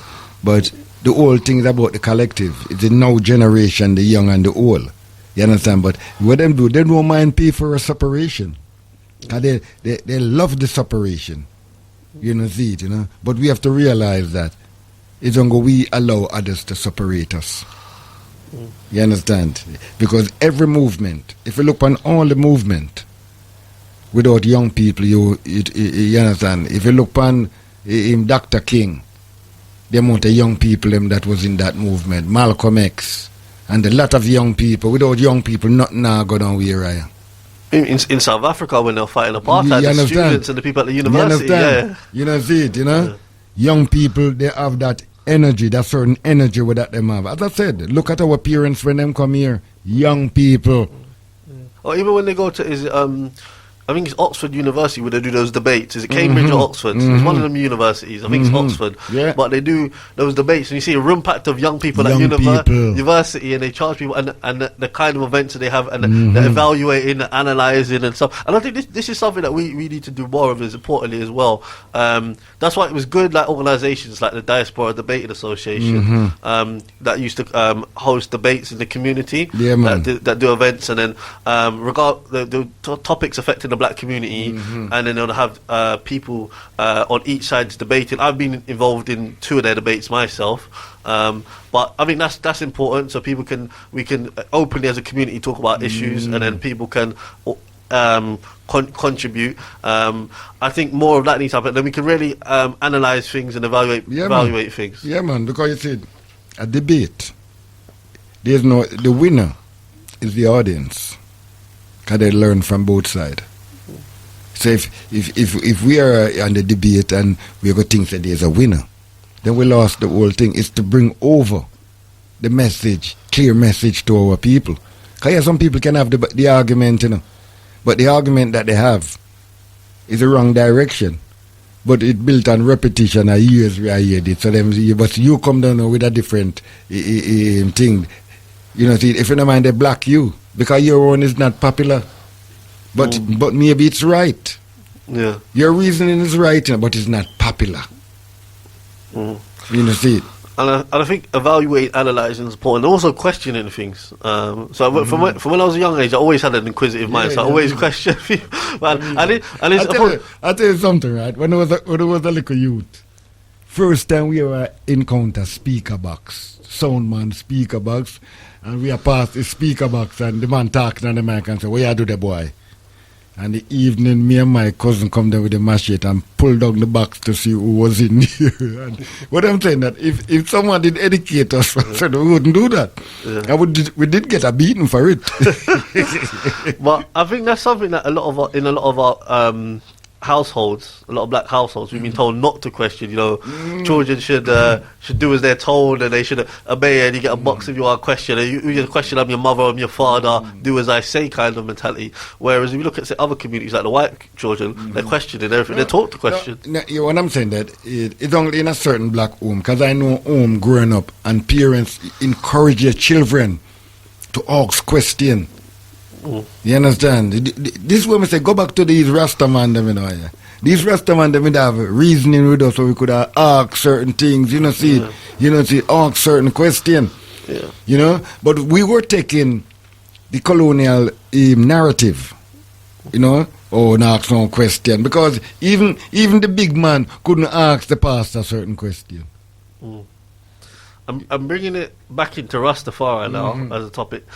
This is part of the reason why I think when I spoke to a lot of Rasta elders or did my studies, I was so in depth into it like other people, because I like to question everything. So when I heard this about Rasta, I was like saying, okay, why did it start?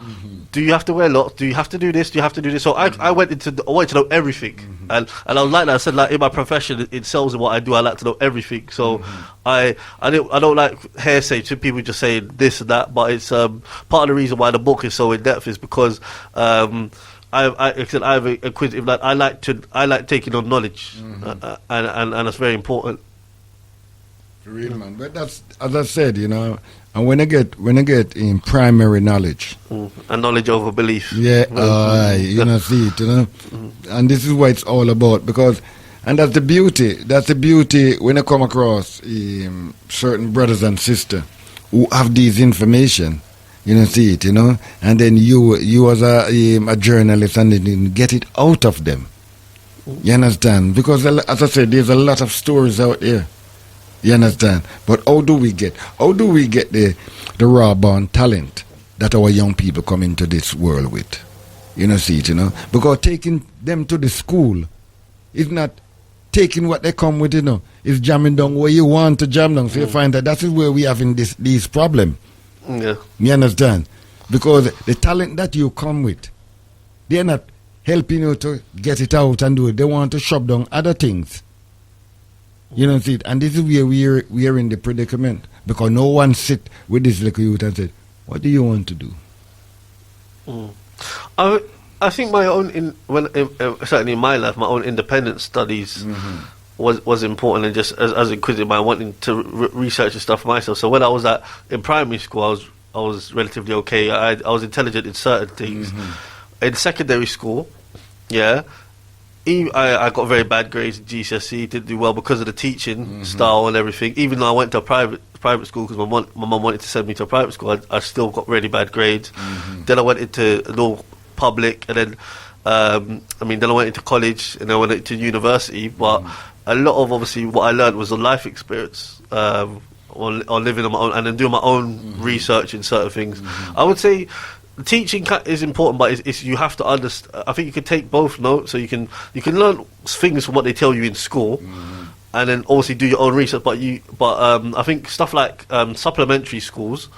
That there are several supplementary schools in black African supplementary schools in London that are doing great works. I know there's Al Cablin have got a supplementary school, African Bantu School, Africa Bantu, Manhood Academy, Nubia, 100 Black Men, all of these kind of organisations that are doing great work. So I think what we need to do, what would be important, is to take all the great things that all of these supplementary schools are doing, and then also take information that's useful, relevant to us when we go into these academic these institutions as well.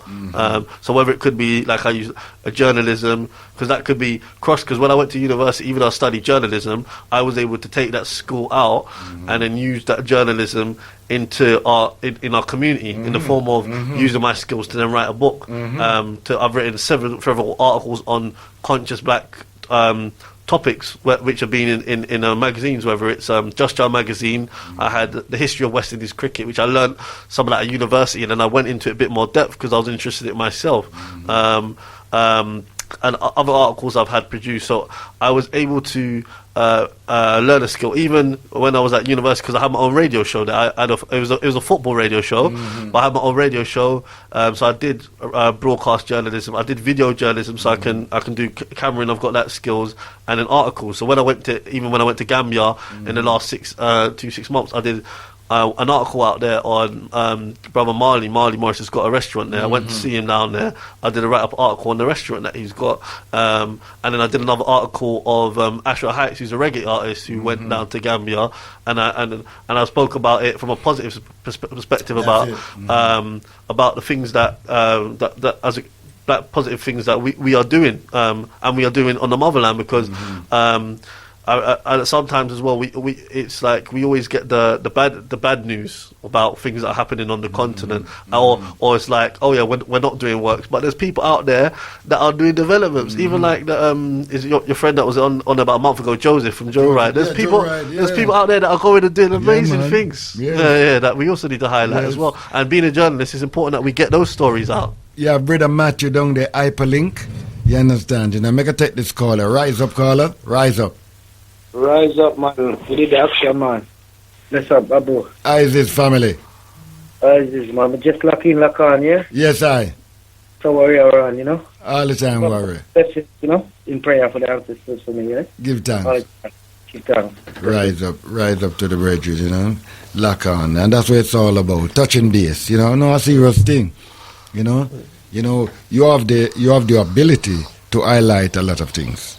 You know, seeing through your writing, to your journalism skill, and that's what it's all about. You understand? Because we have to bring certain clarity. You understand? No your ear, your dot in the I, crossing the T, and moving forward.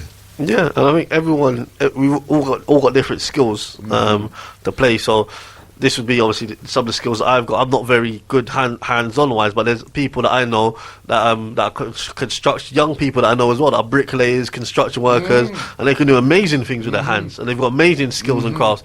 But they can go and do courses at, I know a teacher, they can do courses at university or college and learn these skills and take into areas that can help the community as well, because there's various things that people can learn at a university that can benefit. But it's obviously it's not getting caught up. I don't believe that you have to go university. I believe that it's obviously an option, and it really depends on the individual what they want to do. Because I think it has both effects. It can be bad and it can be good. I think it can be good for someone's personal development.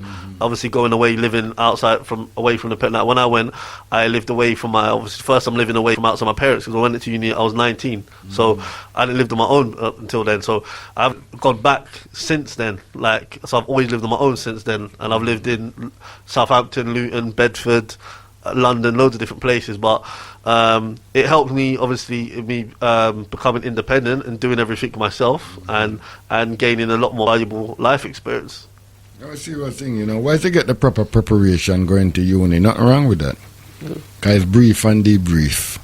A lot of parents just sit down and brief their children of what they're going into, because university is a war zone. See a lot of pimping, a lot of scouting take place, a lot of recruiting take place. You understand? Because you go to university to do a certain subject, and certain people want you in that. You understand? You got to know your plate. You understand? You can't tell them your aspiration. A lot of our young people, them die before them even leave the university. You understand? Because them are telling them dreams. Oh, what you going to do when you graduate? Oh, I'm going back to Africa. They don't want to hear that. Yeah, exactly. It's like, they don't want to hear Africa. It's like, and it's not saying you're not proud of anything, but you've got to be strategic and use what you're doing. It's like, for example, I'm in university. Do people need to know that? Do white teachers need to know that I'm Rasta? Do they need to know what? They don't need to know this. Like, why do they need to know this? Whatever. It's not. If anything, that's just something they can target me on. Like, for example, so you need to be careful about what we're portraying to people, and then literally we just do the work. So people, they don't need to know. And then when you go to Africa, it's like your actions speak louder than words. So university has studied physics, or physicists, or scientists, or whatsoever, and then you go tell them that, I take my skill back to the Caribbean. They don't want to hear that, blood. They don't want to hear that. So if you don't mind 2 twos, you're gonna find yourself riddled with cancer. You don't see that if you end up with the police and all of these things. This is what they do. And it's like, I remember when I was at uni and I read this essay, this presentation on West Indies cricket, which is what I learned, and it was really good. The teacher loved it, but when it come to getting the grading for the essay, now he gave me, because there was other areas I talked on. I think it was a bit too pro. They thought it was probably too pro-black because of what was happening at the time. No, you must understand the whole thing. You never write your company as problematic. You write it as striving, developing. You know, see it, you know. So in a way, they don't like that. If you did write it in a kind of problematic, you know, when you start to read some of the thesis that some of our sociologists them do, and all of these things, they have to talk some bad thing about them own people, you know. You understand? That's how they pass them. That's why some of them today can't live with themselves, because they did lie. They did say some bad, nasty thing just to get the pass. Because if you go there for say you study, you want a degree in sociology, and you're gonna put in your paper and write about the goodness that Galaxy is doing for the community, you ain't gonna pass, blood.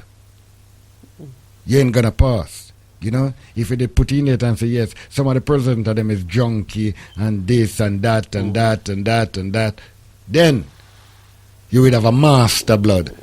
Most of the things them people have out there is lie and wickedness. I say all of them, you know. Well, when you're taught to write for newspapers, again, a lot of newspapers, they want to portray things from a negative position, because that often is what helps to sell their papers. So they don't want to give stories of just positive, everything's going nice. They want to hear there's a murderer here, there's a rape there, because that's going to draw people in, or sensationalism. And that's what, in journalism, they taught us tricks and different ways to control the narrative, where you look for a story, even if it's not, or you can manipulate quotes. So you could say something to me now, but I could manipulate what you said into a way and then put in a story that completely portrays it in something completely different out of context. And there's various different tricks within journalism, which is what I learned when I was at university, and how to basically create a story, because obviously it's a profession, it's a job, to kind of create a story out of nothing, or out of limited information. No, it's a serious thing, and that's why it gives us the scope to see what's around us, what is for us, and what is against us. You know, because we're in a society where we see a lot of things where people say, there's a black newspaper and there's a black, but it doesn't appeal to you in a certain way. It will more write you problematic than develop. You know, you look on the developing things that it happened to us as a people. Some of our youth, them out there, they're genius. But you ain't gonna pick up one of our newspaper and see a big headline talking about the genius of our young people. You will see most of the problematic drugs taking, knife carrying and all of them things, because they join them, blood. They join them. You understand? And if they never join them, you will see they're using what they have to inspire the young people them. You know, our newspaper, if it was our newspaper, it should have given them scholarship. They are run certain things to empower them. No. They are the same set of slave catchers. You know? The so-called media, the so-called radio and newspaper, we have and run it like black people, they are slave catchers, blood.